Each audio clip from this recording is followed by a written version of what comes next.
नमस्कार। आज मैं आपके सामने एक ऐसा विषय पेश करूंगा जिस विषय से कभी ना कभी आपका पाला पड़ा होगा या पड़ने वाला है या आगे पड़ेगा।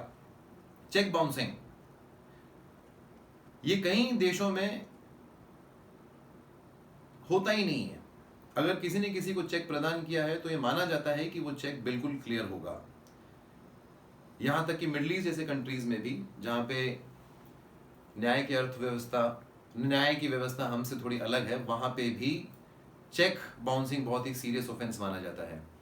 हाल फिलहाल में भारत में चर्चा का विषय यह है कि चेक बाउंसिंग को डीक्रिमिनलाइज किया जा रहा है। मैं आज इस विषय पे बात नहीं करूंगा। चर्चा विषय आज यह है कि अगर आपके हाथ में कोई चेक है और अगर वो बाउंस हुआ है तो आपको क्या करना चाहिए।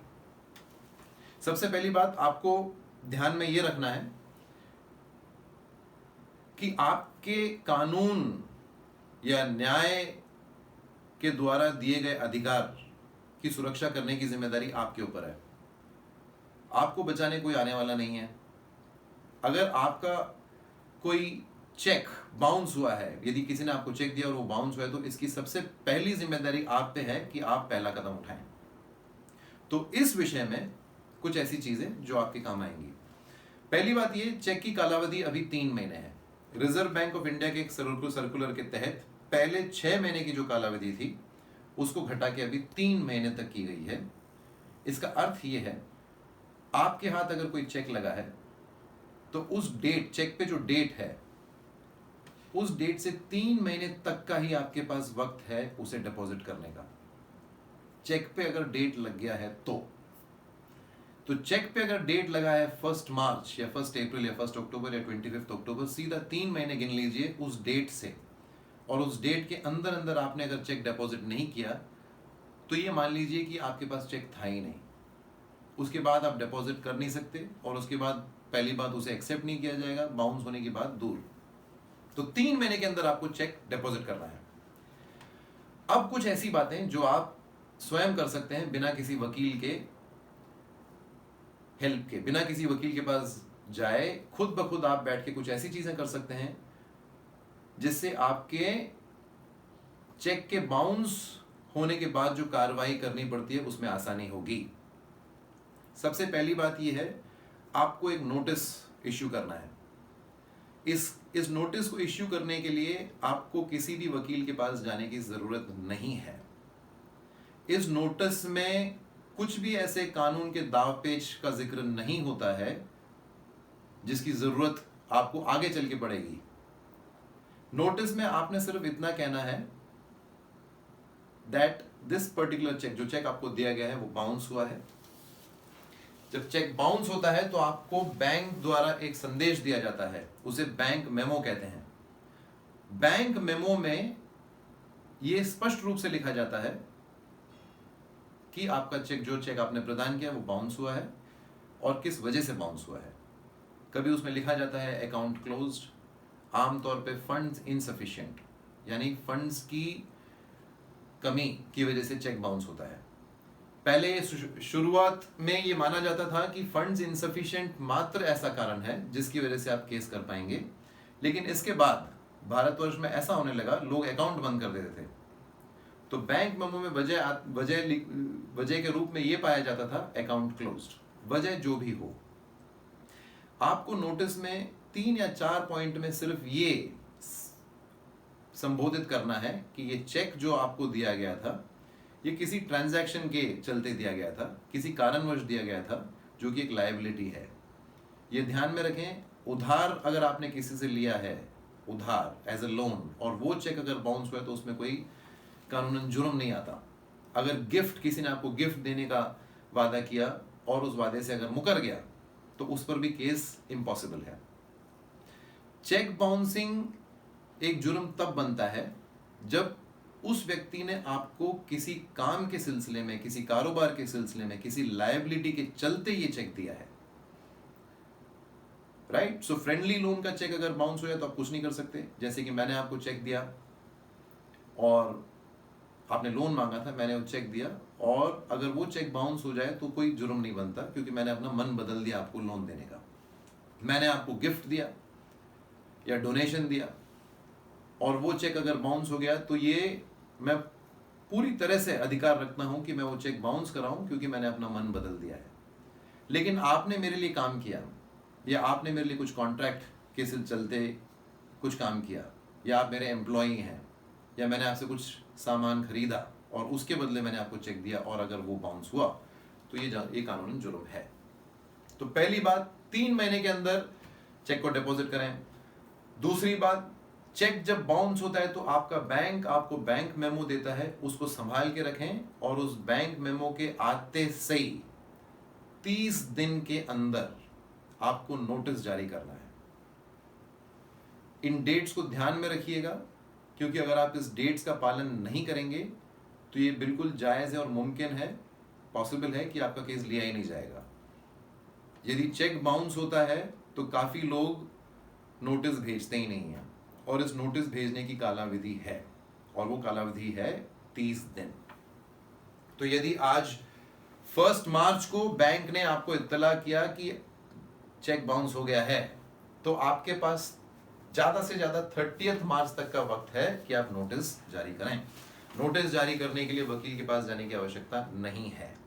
आपको सिर्फ ऐसे लिखना है, एड्रेस में लिखें, उनका नाम लिखें, सब्जेक्ट में लिखें cheque number so and so dishonoured या बाउंस्ड।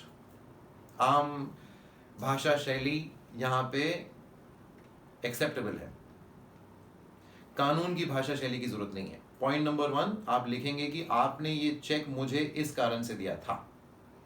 पॉइंट नंबर 2, ये चेक अभी बाउंस हो गया है और बैंक मेमो दिनांक सो एंड सो में वजह ये बताई गई है। पॉइंट नंबर 3, आपको ये जरूर लिखना है कि आपके पास 15 दिन का वक्त है, 15 दिन की मोहलत है कि आप इस 15 दिन के अंदर इस धनराशि का भुगतान करें। चौथा पॉइंट, अगर आपने इस धनराशि का भुगतान नहीं किया तो आपके खिलाफ हम कानूनी कार्रवाई करेंगे। सिंपल सा नोटिस है। नोटिस जरूरी नहीं है कि अंग्रेजी में जाए, नोटिस जरूरी नहीं है कि हिंदी में जाए। नोटिस आप तमिल में लिख सकते हैं, यदि तमिल नोटिस पढ़ना, മലയാളികൾക്ക് മലയാളത്തിൽ നോട്ടീസ് എഴുതാം, Marathi people can write in Marathi because these are all official languages of India. अपनी भाषा में, अपनी मातृभाषा में आप ये नोटिस इश्यू कर सकते हैं, सामने वाले की मातृभाषा कुछ भी हो। ये भारतवर्ष की बहुत अहम खूबी है कि नियरली 17-18 लैंग्वेजेस, शायद उससे ज़्यादा ऑफिशियल लैंग्वेजेस माने जाते हैं। तो नोटिस आपने जारी किया, 15 दिन सामने वाली पार्टी के पास है कि 15 दिन के अंदर वो आपको पेमेंट करे। 15 दिन तक अगर पेमेंट नहीं आए तो 16वां दिन से आपके पास वक्त है कोर्ट में जाके केस करने का। Let's visit the time frames again. Check's validity is 3 months. If the check bounces or gets dishonored, तो जिस दिन आपको बैंक मेमो आपके हाथ में आया उस दिन से 30 दिन तक का टाइम है आपके पास नोटिस भेजने का। नोटिस की भाषा शैली मैंने आपको समझा दी है। सामने वाले पार्टी के पास अब वक्त है 15 दिन का कि ये धनराशि आपको भुगतान करें। अगर 15 दिन में उन्होंने पैसे नहीं दिए तो अब 16वें दिन से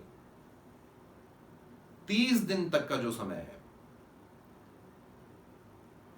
at the end of the 15 days time period afforded to the accused or defendant to make the payment, at the end of those 15 days the time frame of 30 days begins. इस 30 दिन के अंदर आपको कोर्ट में case दर्ज करना है। यहां पे शायद आपको वकील की जरूरत पड़ सकती है, और आशा करता हूं कि आप किसी अच्छे वकील से मिलेंगे। ये पेचीदा केस नहीं होता है। ध्यान सिर्फ इन बातों का रखना चाहिए जो मैं आपको पढ़ के सुनाऊंगा। It is only necessary that the following conditions are satisfied. Cheque must be in discharge of an existing debt और लायबिलिटी, यानी कि जो मैंने आपको समझाया, गिफ्ट नहीं है, लोन नहीं है, इट्स ए लायबिलिटी जिसके रहते ये चेक आपको दिया गया था। पॉइंट नंबर 2, इस चेक को 3 महीने के अंदर पेश करना जरूरी है, जो आपने किया। चेक वापस आया क्योंकि फंड्स इनसफिशिएंट थे या अकाउंट क्लोज था, आपने नोटिस भेजा,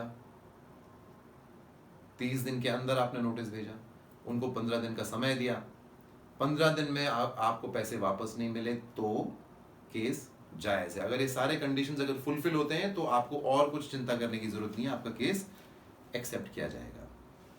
अब यहाँ पे कुछ ऐसी बातें जो जिस पे चर्चा बहुत कम हुई है और जिसको लेके काफ़ी कंफ्यूजन है मार्केट में। आप क्या करेंगे अगर सामने वाले का एड्रेस गलत निकला, या आप क्या करेंगे अगर आपका नोटिस सामने वाले ने स्वीकार ही नहीं किया, तो क्या किया जाएगा? इस पे माननीय सुप्रीम कोर्ट ने निर्देश जारी किए हैं कि आपकी ड्यूटी वहां पे समाप्त जिस वक्त आपने नोटिस उनके लास्ट नोन एड्रेस, जो जिस एड्रेस से आप परिचित हैं, जो भी एड्रेस आपको मिला, जैसे कि आप गूगल में भी सर्च कर सकते हैं, अगर गूगल में उनका एड्रेस वो दिखाया गया है तो वो एड्रेस बिल्कुल जायज़ है।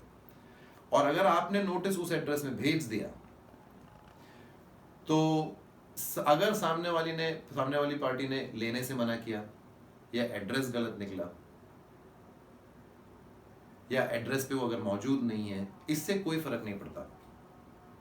आपका नोटिस ऐसा माना जाएगा कि सामने वाले पार्टी को दे दिया गया है। It is considered duly served. काफी लोग नोटिस लेने से इनकार करते हैं क्योंकि उनको लगता है कि नोटिस नहीं लेंगे तो केस बनेगा ही नहीं। ये गलत है, ना उनको ना आपको ऐसा लगना चाहिए। नोटिस ना लेना ये सिद्ध करता है, ये साबित करता है कि नोटिस दिया गया है। It's considered served. तो ये ध्यान में रखिएगा, अगर नोटिस वापस आता है और ये लिख के आता है कि एड्रेस पे वो पाए नहीं गए, तो आपको मायूस होने की जरूरत नहीं है, इससे केस में कोई चेंज होने वाला नहीं है। आप एड्रेस पे नोटिस भेजें, रजिस्टर्ड पोस्ट एडी से भेजें, रजिस्टर्ड पोस्ट एक्नॉलेजमेंट ड्यू से भेजें, और उसका रसीद संभाल के रखें। ये रसीद आपको काम आएगा केस में, क्योंकि आपको ये साबित करना पड़ेगा कि आपने नोटिस जरूर जारी किया था। तो आपको इन चीजों का ख्याल रखना है। चेक का ओरिजिनल कॉपी अपने पास रखें। बैंक मेमो जो आपको दिया जाएगा आपको उस चेक के साथ, उसे बिल्कुल संभाल के रखें। जो नोटिस आप भेज रहे हैं उस नोटिस का एक कॉपी संभाल के रखें। जो रजिस्टर्ड पोस्ट एडी जो आपने भेजा उसका एक रसीद छोटा सा आता है, उसको इस नोटिस के ऊपर स्टेपल करके रखें। अगर आपने इतनी चीजें की हैं तो आगे चल के केस बन सकता है, तो एक वकील शायद आपकी मदद कर सकता है। अगर आपने ये चीजें नहीं की हैं तो वो चेक जो बाउंस हुआ है उसका आप कुछ भी नहीं कर सकते। 100 में से 90% लोग जानते ही नहीं है कि चेक बाउंस होने पे ये सारी प्रक्रियाएं होनी चाहिए। वे इस उम्मीद में रहते हैं कि फोन पे फिर एक बार बात हो जाएगी और फिर कहीं ना कहीं से हम पैसे इनसे प्राप्त कर पाएंगे। ऐसा हरगिज नहीं होता है। आप फोन पे अवश्य बात करें, लेकिन जो आपको कार्रवाई करनी है उसे भी करें। नोटिस भेजें और फोन पे लगे रहें, क्योंकि आपने अपने कानून के अधिकार का त्याग नहीं किया है। अपने कानून के अधिकारों को जानना और उस पर टिके रहना और उसको अमल करना, अगर आपने ये दोनों चीजें की हैं तो एक वकील आपके लिए आगे चल के केस में कुछ कर पाएगा। इस केस को लेके काफी रिसेंट जजमेंट्स हैं। आप गूगल में जाएंगे तो आपको लेटेस्ट ट्रेंड्स इसमें दिखाई देंगे। इसमें सजा 2 साल की हो सकती है, 2 साल तक की सजा होती है। ये मेरा मानना है। Cheque bouncing cases समरली in the sense, ये जो आम तौर पे सन्नी ड्यूल वाली तारीख पे तारीख उन केसों में से नहीं है। कोर्ट पे एक दायित्व है कि वो इसको जल्द से जल्द निपटाएं। एक काला विधि है कि 2 साल के अंदर तो बिल्कुल निपटाना ही निपटाना है। इसमें सामने वाली पार्टी को 2 साल तक की सजा, कारावास हो सकती है, और चेक का जो भी अमाउंट है उसका डबल पे करने लायक पेनल्टी भी लग सकता है। तो मैं चाहूंगा कि इस वीडियो के जरिए आप अपने इस अधिकार को ठीक से समझें, इस वीडियो का सही उपयोग करें। अगर आप किसी को चेक दे रहे हैं तो मैं आशा करूंगा कि आप कतई वो चेक ना दें अगर आप वो जानते हैं कि आपके बैंक में फंड्स की कमी है, क्योंकि आप आगे चल के इस केस में फंस सकते हैं। भारतवर्ष में चेक बाउंस के कारण अर्थव्यवस्था में काफी तकलीफें हैं। यूनाइटेड स्टेट्स हो या दुबई हो या ऑस्ट्रेलिया हो या न्यूजीलैंड हो, लोगों का विश्वास बना रहता है जब चेक बाउंस नहीं होता है। Unfortunately in India cheques bounce होते हैं। ये हर कोई चेक बाउंस तो हर किसी की जुबान पे है, और ये बहुत अफसोसजनक बात है। चेक का बाउंस होने का अर्थ ये है मार्केट में एक दूसरे पे भरोसा कम होना। अगर चेक बाउंसेस ज़्यादा होंगे तो एक ऐसा दिन आएगा कि लोग चेक लेने से इनकार करेंगे। देयरफॉर चेक बाउंसिंग लॉ को ठीक से समझिए, इसका ठीक से उपयोग कीजिए, इसका दुरुपयोग ना कीजिए। चेक अगर आप दे रहे हैं तो इंश्योर कीजिए कि बाउंस ना हो, चेक अगर आप ले रहे हैं तो इंश्योर कीजिए कि सज़ा हो। Thank you.